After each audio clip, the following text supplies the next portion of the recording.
Thank y'all for being here. Good program win on Saturday. I thought our support staff, I mentioned this after the game, but I thought our support staff was critical. You know, we go play in 86-degree weather. We don't even have that in fall camp here.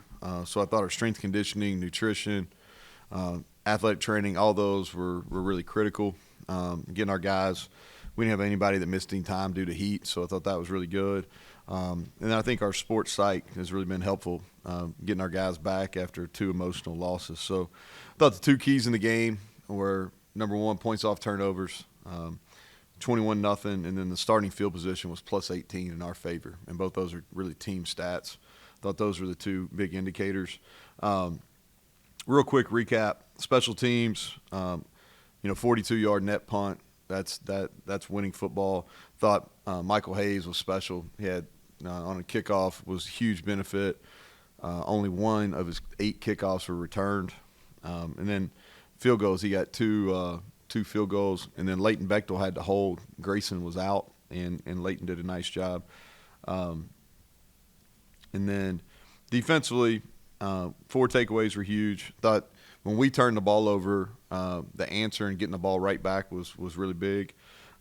We still got to work on our tackling. First half, we missed too many tackles, and then on third down, they had a day on us, and some of that's we got to continue. You've heard me say this, but we've got to continue to work on our zone drops. We got to be better in that. Offensively, really controlled the game. I thought really good on third and fourth down, rushed for over 300 yards. We got to improve our pass game execution. We left a lot of yards out there in the pass game. And then disappointing, we had the penalty, which was a good call that took the touchdown off the board late there. Players of the week in the win.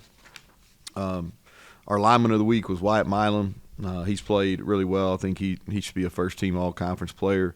Special teams player of the week, Michael Hayes, told you. Kickoffs were critical. 2 big field goals. Defense player of the week was Beanie Bishop. He had 3 tackles, 2 interceptions, a PBU. Garrett was our offensive player of the week. 3 touchdowns, threw for 156 and ran for 64. And then we give the blue collar award. Jalen Thornton probably played his best game on defense. Had the fumble recovery, but he played really well. Eddie V played well, and I thought Preston Fox played a really good game, special teams wise, blocked really well on the perimeter. And so our scout team players of the week were Tyler Evans, Donald Brandel, and Tyler Kane. And so that's kind of the wrap up for that. BYU kind of turned the page. Glad to be back home. We need to redeem ourselves after the fourth quarter versus Oklahoma State, and looking forward to getting in front of their home fans. It's a true blue game. It's military appreciation. Military appreciation game's always one of my favorite games. My sister serves in the Air Force, and I know that I think it's the group out of Charleston, the 130th Aviation Wing. Dak's going to be a big excited because they're doing a flyover and a lot of things within the game to honor our military personnel, which is well earned by them. It's also Chuck Halley's. We're retiring number 66, one of the greatest players ever played here. And I think there was when he was getting inducted last summer into the Hall of Fame, I was just reading about him, trying to learn about him, and I saw a Tom Landry quote, talked about he may have been the best football player he ever coached, and I think that pretty much says that. Everything needs to be said about that. And looking forward to meeting his family on Friday when they get into town. But BYU, very proud program. Our fans really need to show up and be loud. We need their support here. BYU is a national brand. They travel well wherever they go. I think this is their only real East Coast game of the year, so sure there'll be a lot of their fans here. But very disciplined group, physical, special teams. Their specialists are extremely talented. Offensively, they've got a first-round pick in their left tackle. They've got 2 wideouts that I see repeatedly on the top 10 plays on SportsCenter, so they're doing something right there. But they're really good players, and they're an issue for us. They're going to be an issue for us. Defensively, very good front. They're long. That's the thing that sticks out to you is they're really, really long. They've got a couple good cover guys. And they're one of the best teams in the country in takeaways. And so really a formidable opponent. Somebody I've enjoyed getting to know Coach Sataki. Good guy, does a great great job there. You know what you're going to get, and we're going to play our best because they're not going to be a group that beats themselves. So with that, I'll take questions. So Neal, start with defense. I mean, you guys are obviously beat up, injured there, not going to get some of them back. So do you just have to be opportunistic with the turnovers and realize you're going to give up yards? How do you approach your defense now? We got to be better in our run fits. The edge of our defense got to be better. We've got to get more production out of our spur. And when I say production, like just doing your job. Like the way our defense is built, the edges of our defense are the edge of our defense. We got to maintain that edge, and it's got to be a hard edge. We got to set that edge, and we're not doing a good enough job, which teams are picking on us kind of in the boundary B gap. So we've got to shore that up.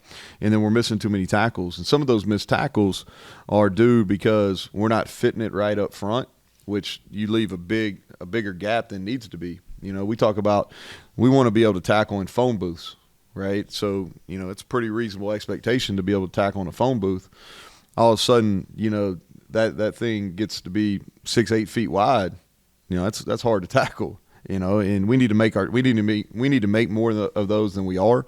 But we've got to do a better job of fitting the run game, and I think that's a reasonable expectation. And then we've got to be better in our zone drops because we're giving easy completions, and what it comes down to is we're sinking further than we need to, or we're not on our landmark.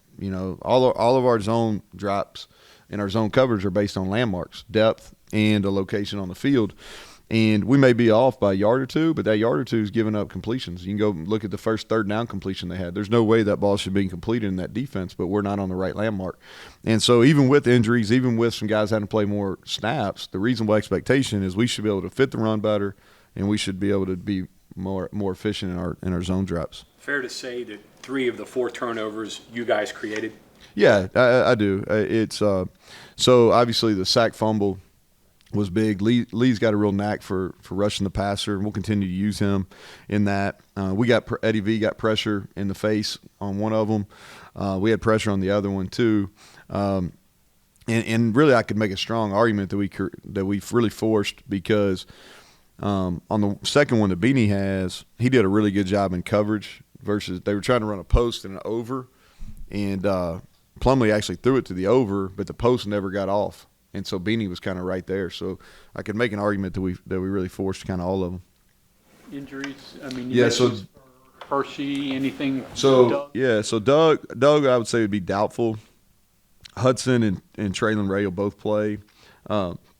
Hershey, I'll know more tomorrow, but I'm hopeful there. Lamp will return.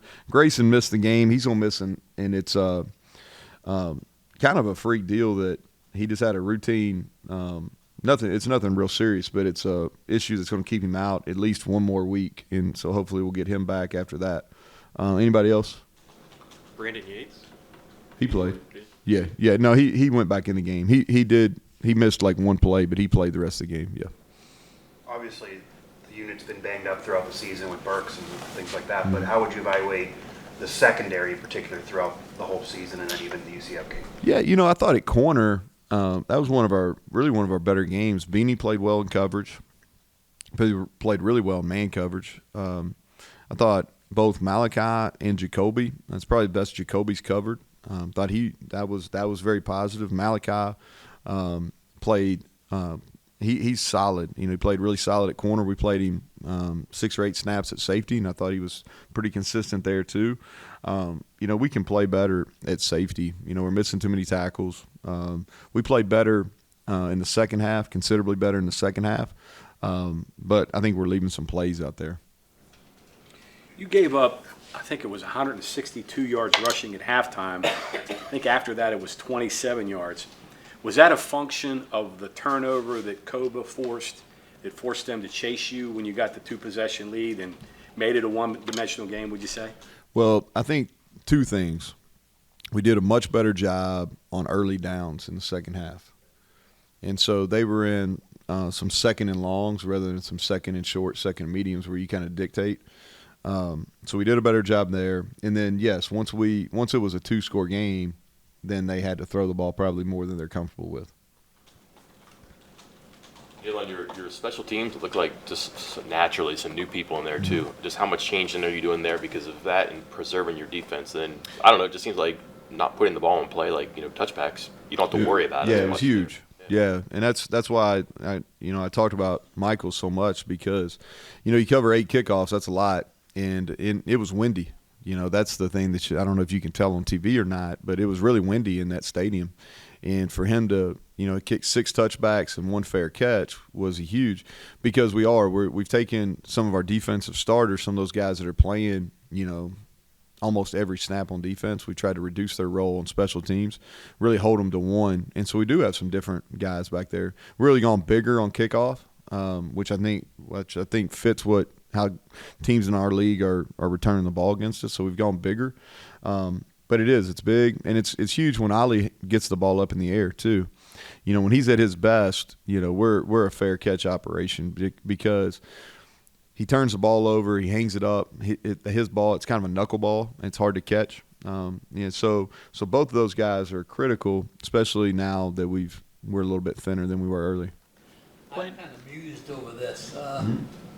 Beanie, I mean, it seems like teams try to pick on him, target him. Yet he all year, virtually has done a pretty good job over there. I mean, he's knocking passes down and stuff. Why do you think? I mean, well, he plays into the boundary. Dion on the other side. No. Well, he plays in. Yeah. He plays into the boundary. So, most teams, because it's easier, it's a closer throw. You get more throws into the boundary just naturally. So I don't know if teams are picking on him as much, but a lot of times your lead target is into the boundary, and so that's usually where bigger people are. And he is smaller. He's not small, but he's smaller than some of the big guys in our league, that are 6'2", 200-plus pounds. He's really his best football is when he's in man coverage. He does a good job using his hands. He does a good job of using his hands to be able to see and get his eyes back.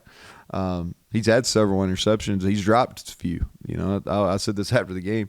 Like, if you lead it in PBUs, that's great. That means they're not catching them, but it also means you're dropping some. So, but no, he's been a really good influence. Not just his performance on the field, but he's been really good as a veteran guy in that secondary room and corner and safety because he goes to work. He's consistent.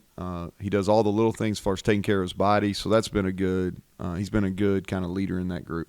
That stat that came out this morning from Fox Sports, I think, about the streak of 140 yards over 11 games. You proud of that, considering the number of guys you've had on the offensive line that were involved in that, different runners that have been involved in that?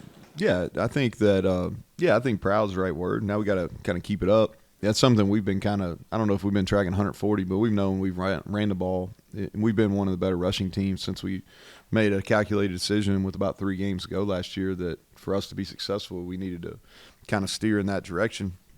But yeah, there's been we've had some injuries up front, so there's been a kind of a moving bunch up there. We've had several different tight ends play over those 11 games. We had a number of running backs have been the leading rusher over that time.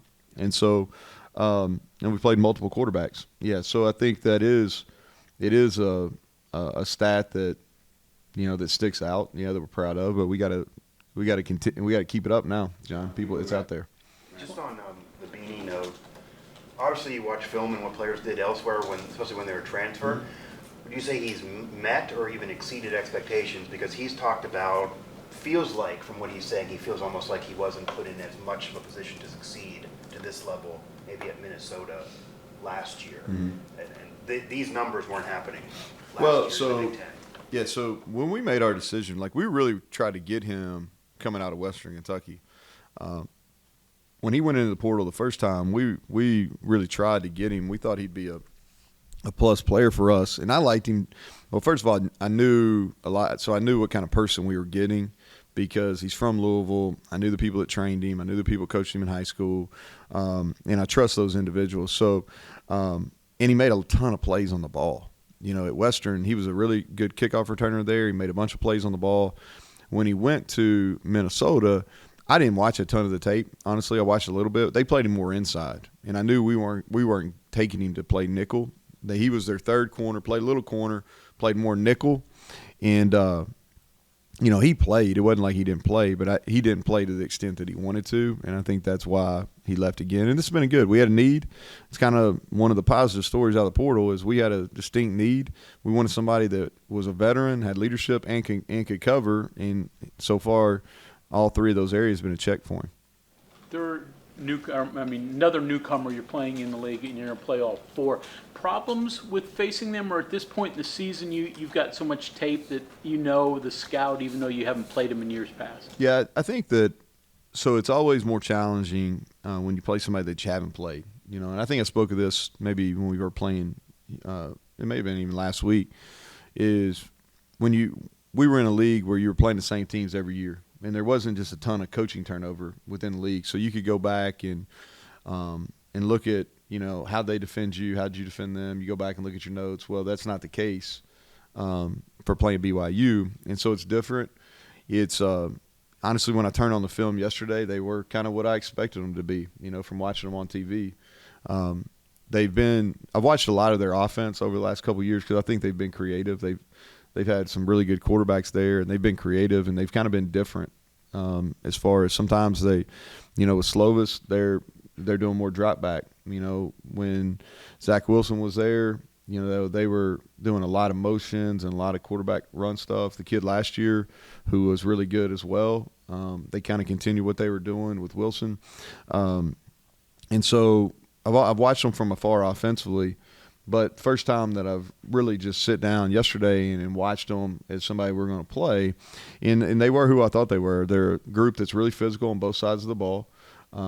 They get lined up. They don't get silly penalties. They play really smart football, and it's going to be a challenge. I told our team today when we kind of turned the page to BYU, I said, everything that we preach about wanting to be. They've proved that they are, and so it's going to be, a really, really intriguing game for me to see kind of where we're at. How valuable is it to have the variety you have in running backs and the way you can attack both with inside power with Donaldson, White, and two other guys with slashes, and plus have a running quarterback that can do it. I mean, you probably have a tough time defending yourself. So I think that, I said this after the game too. I think Garrett gives us a chance because, he is doing a really good job in the decision making. We put a lot on him last week. That was the most we put on him, and we probably ran him a little bit more than I really wanted to. But that's just kind of how the game went. But his decision making on when to hand it off, when to keep it, those are really good. And that was CJ. That's the best he's played since Pittsburgh. Jaheim, that's. We saw that. That's who he was all week. I think he can do that. His best run was probably, he's got good speed, but his best run was probably an inside zone, an inside run that he hit it right up the middle and then got to the sideline on. And then Justin didn't play as well this week, but a week ago against Oklahoma State, his reads were really consistent, and I thought he got downhill. And so between those three guys, I think they give us an opportunity, and we'll continue to get touches, and we'll use Rodney in the run game too. He gave some positive runs last week. We'll continue to use him in the run game. I think the challenge for us is to be different. Not put the same stuff on film all the time. I think talking to Rodney, I think he had more touches Saturday than the whole rest of the year. What's he kind of showing in practice? Yeah, he's coming along, and I think some of it is just so. Really, in the last 2 weeks, you got to remember, too, Garrett was just healthy enough to kind of be who we thought we want, who we've been kind of the last couple weeks is who we thought we were going to be on offense. And so now that he can run and you can actually call some run plays for him, you can get more people involved in the run game. And so Rodney's getting better, as a route runner, but he's really good with the ball in his hands. And so – it's hard sometimes to dictate receivers throwing them the ball because there's a lot of variables there, but you can handle the ball and it's a little bit easier. And he's been practicing better too. You mentioned portal hits, and I know everybody looks at recruiting and says, well, a kicker, but Hayes has been a big hit for you. Yeah, he has. Yeah, there's no question. You know, he's been a factor for us on kickoffs. He's kind of picked up where Casey left off in the field goal game too, which has been a real weapon for us. Were you comfortable with him? 50 yards is a comfortable Yeah, distance? yeah, he can go probably to 55. You know, he probably could have kicked a little bit longer than that with the wind on Saturday. So BYU's a new opponent, obviously, but Keaton Slovis is not a new opponent himself. Any difference of being able to at least have film, or the fact that you did play this quarterback last year, and have you looked and seen any differences in him this year? We'll go back and watch some of his stuff when we played against him last year. We're different defensively too. You know, how we're structured is different than how we played last year at the first game. But yeah, there is some familiarity there, but it works both ways. He's got some familiarity with us too. Is there any reason you think BYU's had more success than the other newcomers? Well, I think it's early. You know, I think the one thing is they were playing a really challenging schedule over the last couple of years. When they went independent, you know, they were playing a ton of Power 5 schools. So I think that's helped in their transition. It's probably better for Kalani. You know, that's probably a better question for him. But I think it's hard to judge any of them to the end of the year. What do you think? This is the first time you'll get a newcomer here. What do you think? You know, their experience coming to Morgantown is going to be like? Yeah, I don't. You know, again, that's probably a better question for them. You know, it's a long trip, but it's also again, just watching this brand from afar, BYU. It's a national brand. It's, you know, their group always travels well. They always travel well. So I could be wrong. I think this is the only time they're playing on the East Coast. I think I'm right there. And so I think there's probably some juice there for them because there's a ton of the members of the church that are on the East Coast, and I think they'll be well represented here. Did you suggest to play at noon for them? No. Well, I don't know. I think the league took care of them, which I understand. Yeah, that's one thing is being the easternmost team. I definitely understand some of the travel. So hey, we'll play the night game. Our fans will be excited. Neal, your opinion on helmet communication? Now, I've been a proponent for it, Greg. It makes no sense that we don't have helmet communication. All right, of all the money we have in college football, it is one of the more asinine things that we don't have helmet communication. And I've been an advocate for it. I'm the Big 12 representative for the AFCA on a rules deal. I've been an advocate for it. It makes no sense. It's easy. The technology's there. We've used it the last 2 springs, and so 100% we should use it. I think that the bowl games, I think you'll see it being used in some bowl games hopefully. And then this time next year, some of this nonsense, we don't have to worry about it.